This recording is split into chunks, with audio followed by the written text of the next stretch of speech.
ada kalanya pasangan ini tidak membangun hubungan dengan baik satu sama lain karena kurang dikasihi atau merasa dipermalukan oleh pasangan, sehingga tanpa sadar kita menutup diri.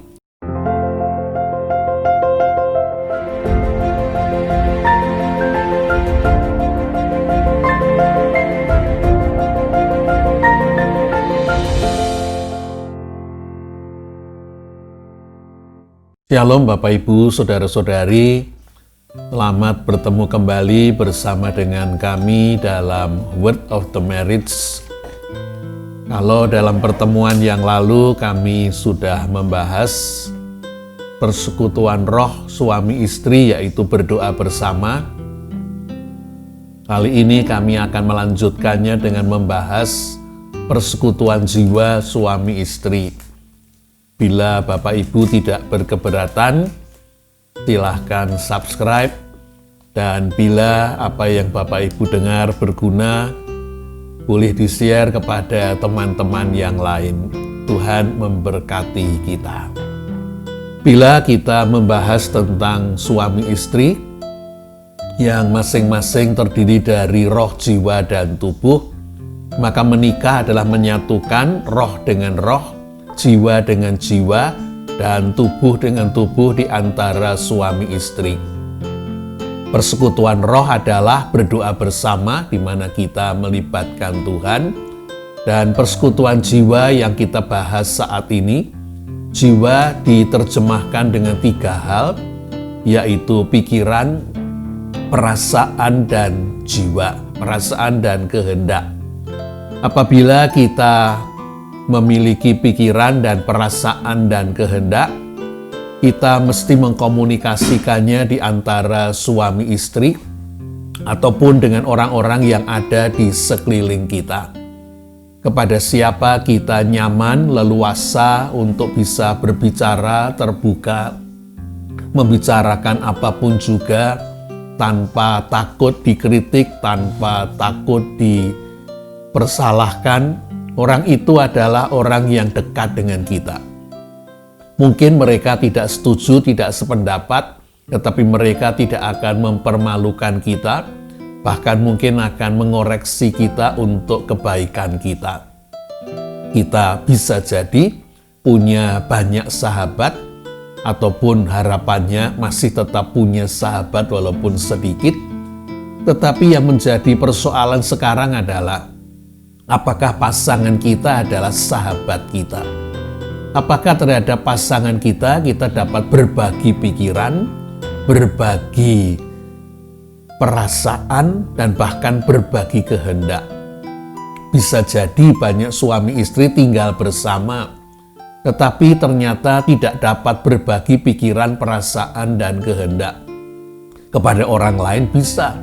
Dan bahkan karena terlalu sering berbicara, berbagi, terbuka dengan sahabat yang lain, makin lupa berbicara dengan pasangannya sendiri, sehingga makin asing satu terhadap yang lain. Semestinya, menikah adalah menyatukan jiwa. Menikah berarti suami istri harus berbagi pikiran, perasaan, dan kehendak. Bila dalam kenyataannya sebagai suami istri kita bukan sahabat yang baik, siapa yang salah? Tetapi mungkin bukan soal siapa yang salah, tetapi bagaimana kita mengevaluasi untuk menemukan di mana kesalahannya. Bisa jadi karena tidak berbagi pikiran, perasaan, dan kehendak, sehingga makin lama, walaupun tinggal bersama, beraktivitas bersama, suami dan istri semakin asing, semakin jauh, sehingga kemudian pada akhirnya menjadi bukan lagi sahabat satu terhadap yang lain. ketika anak-anak kami masih kecil, katakanlah usia balita pada waktu itu, seorang teman yang usia pernikahannya sudah jauh di atas kami berbagi kepada saya pada waktu itu. Dia mengatakan bahwa meskipun dia dengan suaminya memiliki 2 orang anak yang sangat mereka kasihi, mereka perhatikan, mereka rawat dengan baik, dan mereka juga mencurahkan perhatian kepada anak-anak mereka. Tetapi teman saya ini yang istri dari keluarga ini mengatakan kepada saya, meskipun kami sangat mengasihi anak-anak kami, tetapi kami memiliki sebuah prinsip, yaitu kami akan membatasi, kami akan lebih mengutamakan hubungan kami sebagai suami istri. Pada waktu itu, sebagai seorang ibu muda dengan fokus penuh kepada anak-anak, saya agak sulit untuk menangkap atau sulit untuk bisa memahami hal ini. Tapi kemudian di kepanjangan waktu, saya belajar, saya melihat banyak pernikahan di mana ketika mereka sudah menikah berpuluh-puluh tahun, saya mendapati ternyata pada suatu saat mereka suami istri itu menjadi asing satu sama lain. Mengapa bisa begitu? Nah, teman saya kemudian pada waktu itu juga mengatakan kepada saya alasannya mengapa mereka berdua, dia dengan suaminya, memiliki prinsip seperti itu, karena mereka tahu bahwa merawat anak-anak, membesarkan anak-anak itu mungkin maksimal sampai 25-30 tahun. Dan setelah itu mereka akan meninggalkan ayah ibunya dan kemudian akan bersama-sama dengan pasangannya membina rumah tangga sendiri. Nah, apa yang terjadi ketika anak-anak sudah pergi dan orang banyak mengatakan itu seperti sarang yang kosong? Apa yang terjadi kemudian? Apakah pasangan suami istri tidak terganggu relasinya atau kemudian menjadi asing satu sama lain? Dan saya pikir apa yang dikatakan oleh teman saya itu benar, karena saya kemudian membuktikan pada banyak pasangan memang itulah yang terjadi. Ada juga yang meskipun sudah menikah, ada kalanya pasangan ini tidak membangun hubungan dengan baik satu sama lain karena ada hubungan khusus yang sudah dibangun begitu lama. Ini biasanya ibu dengan anak laki-lakinya atau ayah dengan anak perempuannya. Dan saya seringkali mendapati sesuatu yang menurut saya agak janggal. Beberapa orang mengeluh, ini dari pihak istri, mengeluh karena suaminya begitu dekat dengan ibunya. Bahkan setiap hari ibu dengan anak ini terus mengadakan komunikasi yang sangat intens. Mungkin kalau di zaman sekarang ya WA terus dengan antar mereka atau telepon antar mereka sehari bisa 3-4 kali, dan itu sangat mengganggu hubungan antara suami dengan istri karena si ibu seolah-olah begitu masih memiliki hubungan yang intens dengan anak laki-lakinya, seolah-olah lupa bahwa anak laki-lakinya sudah memiliki istri. Dan kalau itu yang terjadi, pasti hubungan suami dengan istri itu akan menjadi terganggu karena interupsi dari si pihak ibu. Ayah juga demikian. Biasanya ayah lebih dekat dengan anak perempuan. Nah, kadang-kadang seorang ayah begitu dekatnya dengan anak perempuannya dan anak perempuan dengan ayahnya, sehingga bisa jadi si ayah ini lebih berkonsultasi, lebih berbicara dengan anak perempuannya lebih daripada dengan istrinya sendiri. Ya. Tadi juga kalau ibu mungkin lebih kepada anaknya laki-laki, tapi sedikit dengan suaminya. Yang dengan ayah dengan anak juga akan terjadi, mungkin si anak akan lebih intens berhubungan dengan ayahnya daripada dengan suaminya. Atau kemudian di kepanjangan waktu ketika anak-anak sudah berumah tangga dan kemudian memiliki anak-anak sendiri, banyak juga saya dapati kakek dan nenek itu begitu sayang dengan cucunya, ya, begitu total memperhatikan cucunya, merawat cucunya, sampai kemudian hubungan di antara mereka sebagai suami istri itu pun bisa terganggu karena cucu menjadi lebih utama daripada hubungan suami istri. Di dalam Kejadian pasal yang kedua ayat 24 dituliskan, sebab itu seorang laki-laki akan meninggalkan ayahnya dan ibunya dan bersatu dengan istrinya sehingga keduanya menjadi satu daging. Menikah dimulai dengan seorang laki-laki, mestinya juga seorang perempuan meninggalkan ayahnya dan ibunya. Ini bukan soal memutuskan hubungan.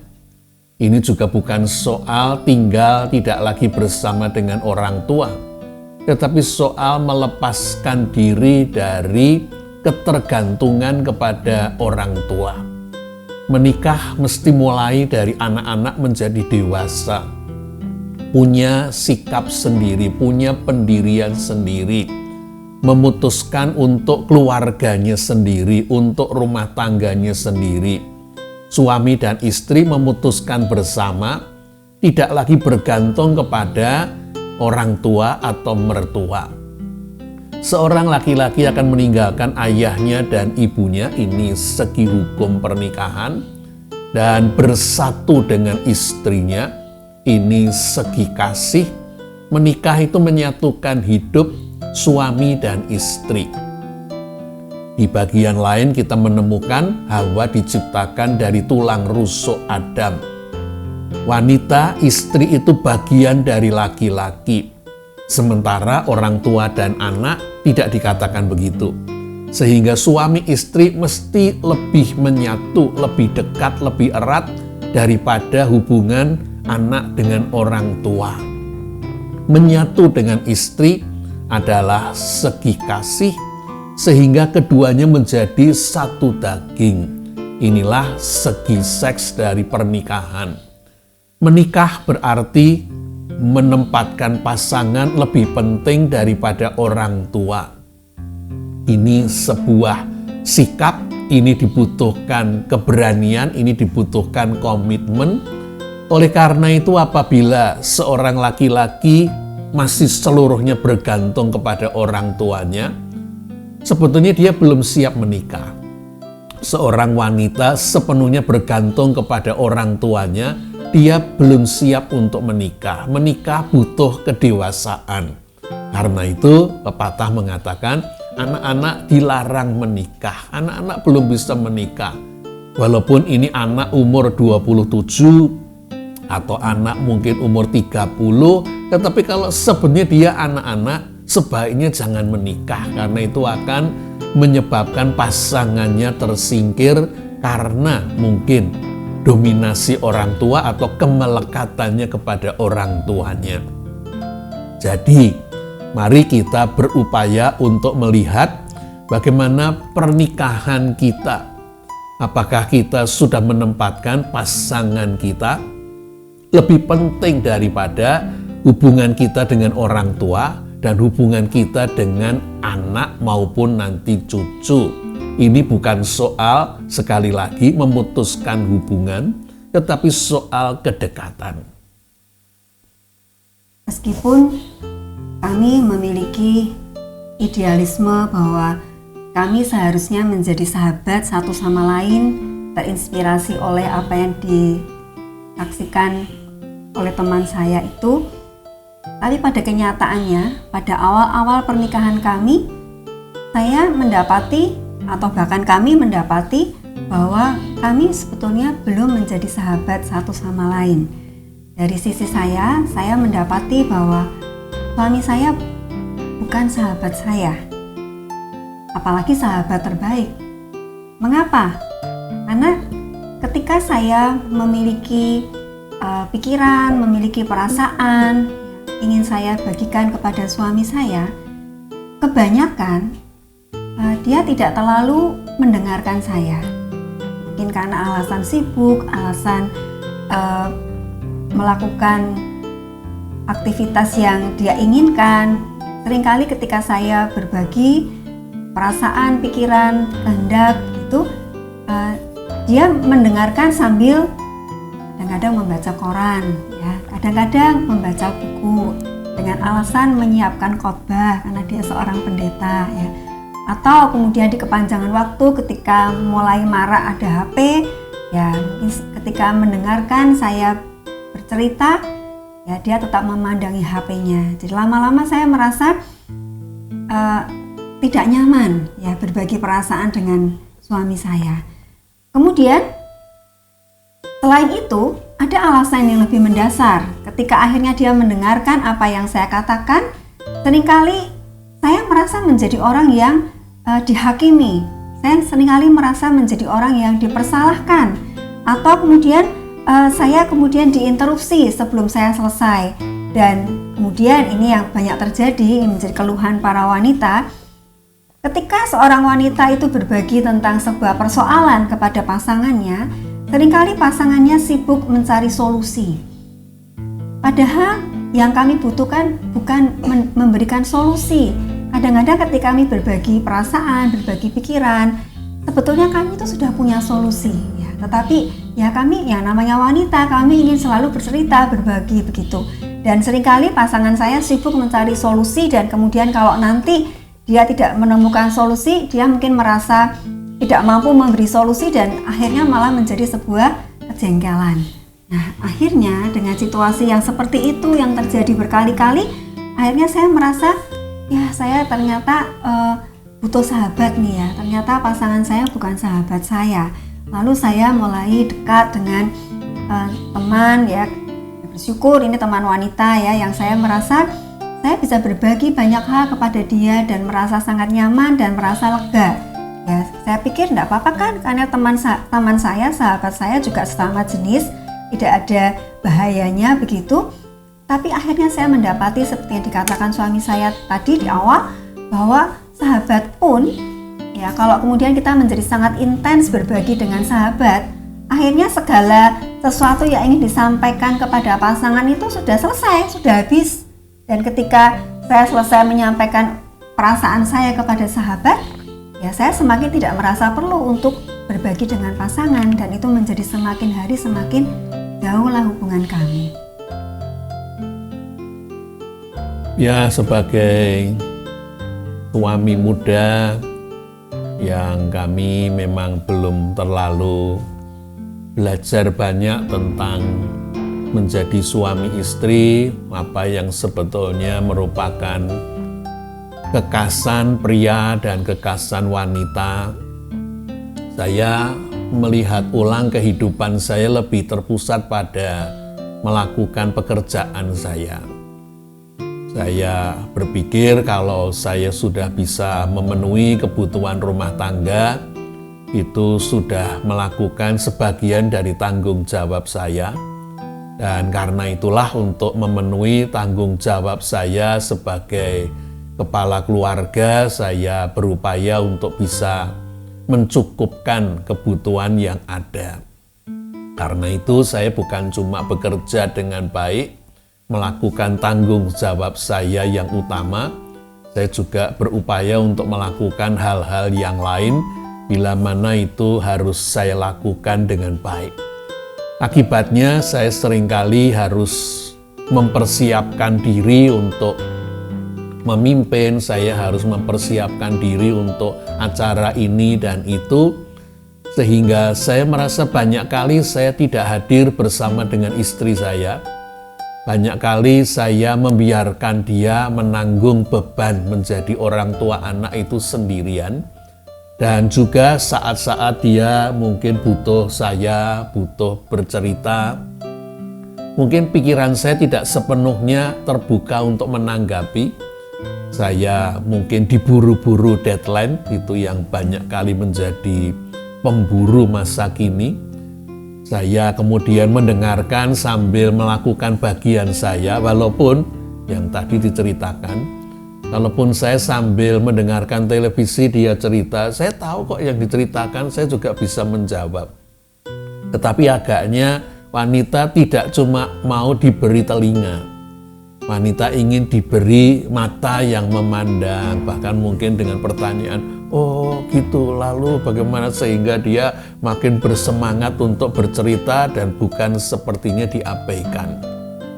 Saya juga bukan pendengar yang baik, karena saya melakukan sambil berpikir, sambil mengerjakan yang lain, tidak dengan meletakkan apa yang menjadi pekerjaan saya, lalu membuka hati dan pikiran saya seluas-luasnya begitu untuk menampung apapun yang menjadi masukan maupun mungkin unek-unek dan sehingga saya dapat mendengar dengan baik, dengan sabar.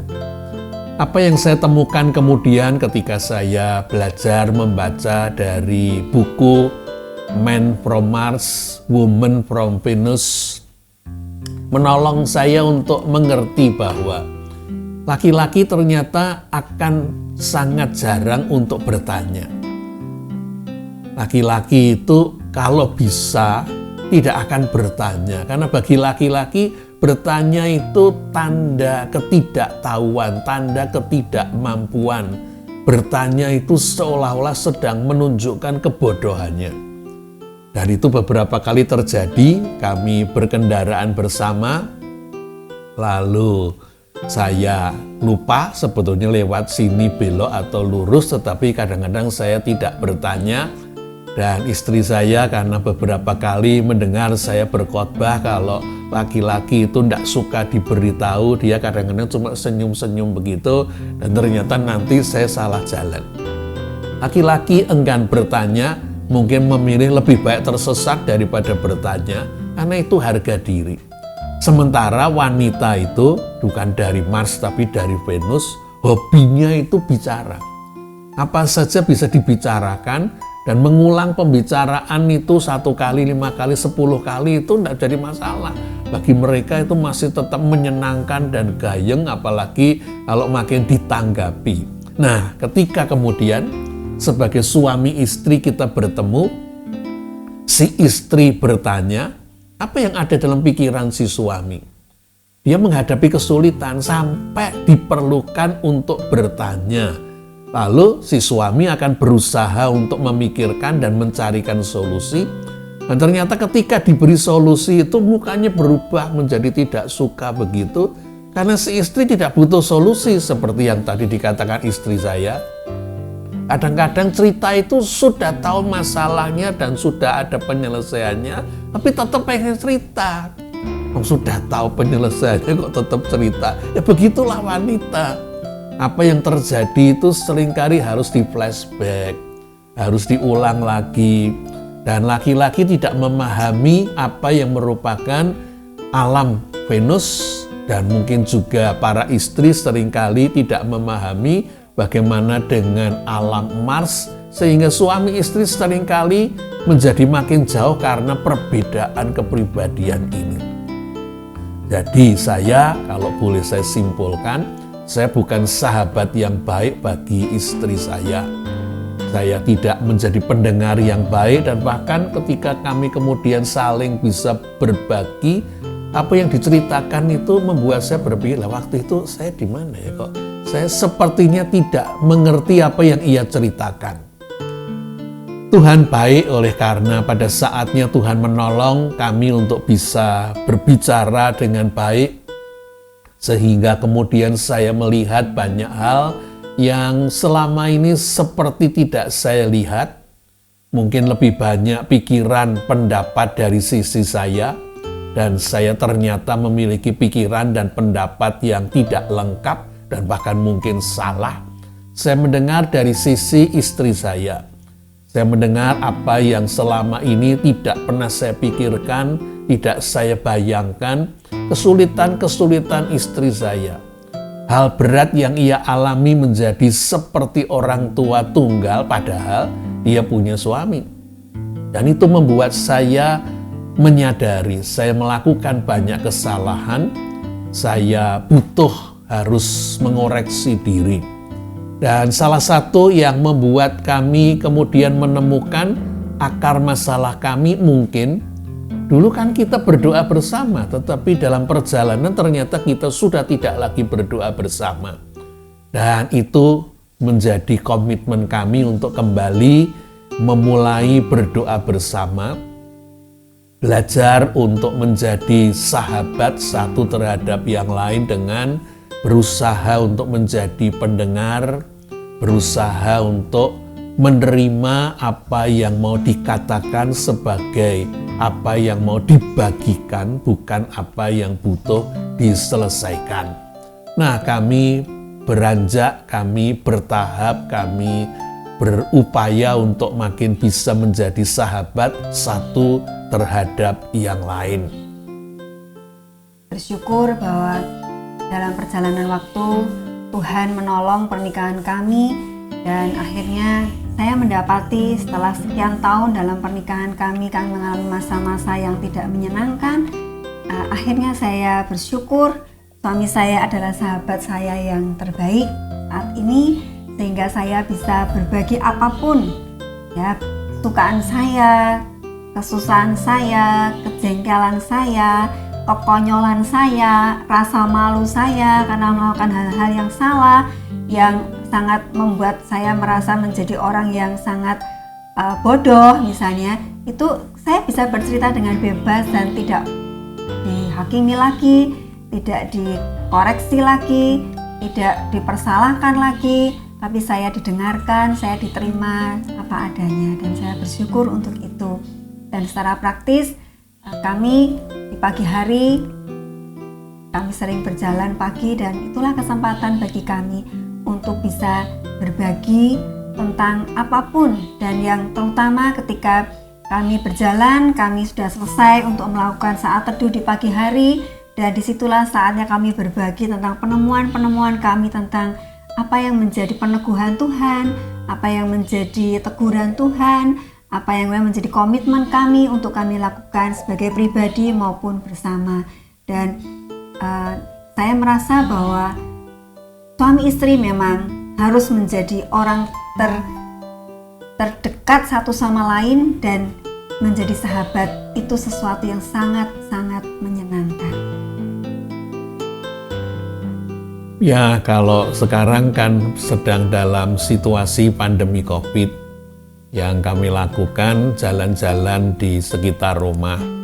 Tetapi yang dulu sebelum pandemi COVID, karena pekerjaan saya lebih banyak memakan waktu di sore sampai malam, jadi praktis sore sampai malam saya seringkali tidak di rumah, dan itu berarti tidak bersama dengan istri saya. Kami akan memakai waktu di pagi hari, karena tidak banyak kegiatan gereja yang terjadi di pagi hari, walaupun ada misalnya piston pagi, namanya piston pagi ya mesti di pagi hari. Kami memakai pagi hari untuk makan bersama di luar. Jadi kami tidak membutuhkan makanan khusus begitu, tetapi kami memakai waktu untuk makan keluar ini menjadi saat bagi kami untuk berkomunikasi, dan seringkali juga di mobil kami bisa berdoa, dan itu menjadi sebuah tempat dan sarana untuk kami berbicara dan berbagi.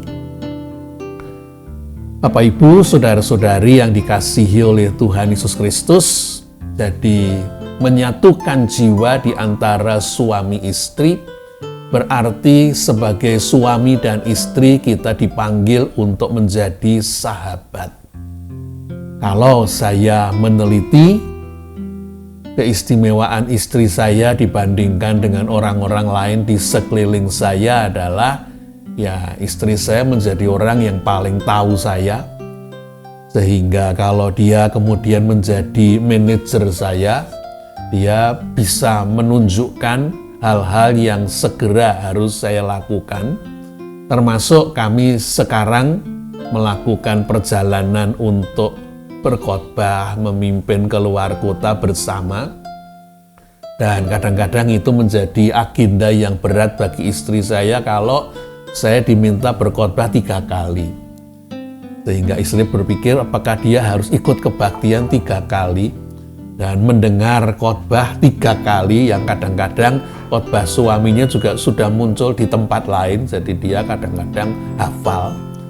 Istri saya akan selalu memilih untuk datang pada kebaktian paling pagi karena dia ingin menjadi pemberi umpan balik, memberi cermin. Kalau khotbah saya ada yang kurang jelas, dia bisa menunjukkan di bagian itu membingungkan, atau bagian ini sepertinya kamu agaknya melakukan kesalahan atau gimana.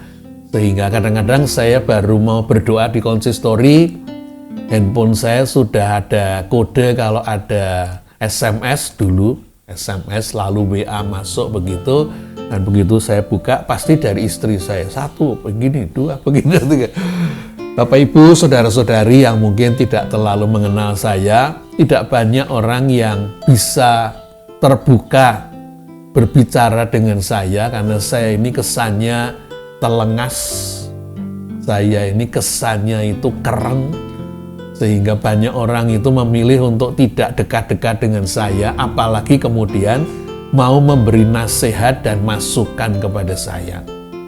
Jadi semua itu sekarang diropel istri saya, dia manajer tetapi sekaligus juga penasehat yang memberi masukan untuk hal-hal yang butuh untuk menjadi perbaikan bagi saya. Istri saya sahabat yang merangkap berbagai fungsi. Kita kembali, panggilan kita adalah menjadi sahabat satu sama lain. Kita perlu mengkomunikasikan pikiran kita, perasaan kita, dan kehendak kita pada pasangan kita, bukan pada orang lain, sehingga malahan tidak berkata-kata, tidak bercerita, tidak berbagi dengan pasangan sendiri. Tidak boleh ada hubungan yang lebih erat ketimbang hubungan suami istri, apakah itu hubungan suami istri dengan orang tua, maupun hubungan suami istri dengan anaknya. Apalagi suami istri nanti dengan cucunya. Hubungan yang terkuat mesti di antara suami istri, karena suami dan istri adalah satu.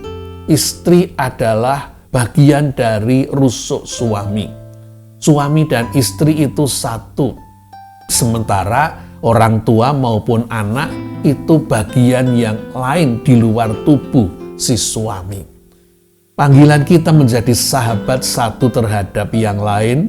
Saya berharap Bapak Ibu sudah menjadi sahabat terhadap pasangan dan menjalani pernikahan dengan lebih punya kekuatan dan kesukacitaan, karena memang kita tanggung berdua, kita jalani berdua, dan kita nikmati berdua. Tetapi kalau ternyata Bapak Ibu justru paling tidak bisa berbagi, bercerita dengan pasangan, ada sesuatu yang salah. Dan mari kita mencari di mana kesalahan itu ada. Mungkin memang kita terlanjur punya luka, kita terlanjur punya sakit hati karena merasa diperlakukan kurang baik, kurang dikasihi, atau merasa dipermalukan oleh pasangan, sehingga tanpa sadar kita menutup diri. Dan makin menutup diri, kita makin jauh, dan sesudah kita makin jauh, mau berkomunikasi lagi secara intim menjadi aneh, menjadi sulit, menjadi sukar. Atau Bapak Ibu saudara-saudari, panggilan kita memang bukan mulai dengan menyatukan jiwa. Panggilan kita mesti dimulai dengan menyatukan roh. Kita mesti berdoa bersama. Dan untuk bisa berdoa bersama, kita butuh menyelesaikan masalah di antara kita suami istri di hadapan Tuhan dan bersama dengan Tuhan. Mengaku salah untuk kesalahan kita dan minta dimaafkan. Demikian juga kita bersedia untuk menerima permintaan salah pasangan kita dan memaafkannya. Dengan berdoa bersama, kami yakin bahwa banyak masalah akan lebih bisa teratasi. Hubungan itu akan menjadi semakin dekat karena Tuhan yang akan memegangi suami dan istri dan menyatukan mereka berdua dalam pegangan Tuhan. Tuhan akan terlibat untuk menjadi penyambung jiwa selain penyambung roh di antara suami istri.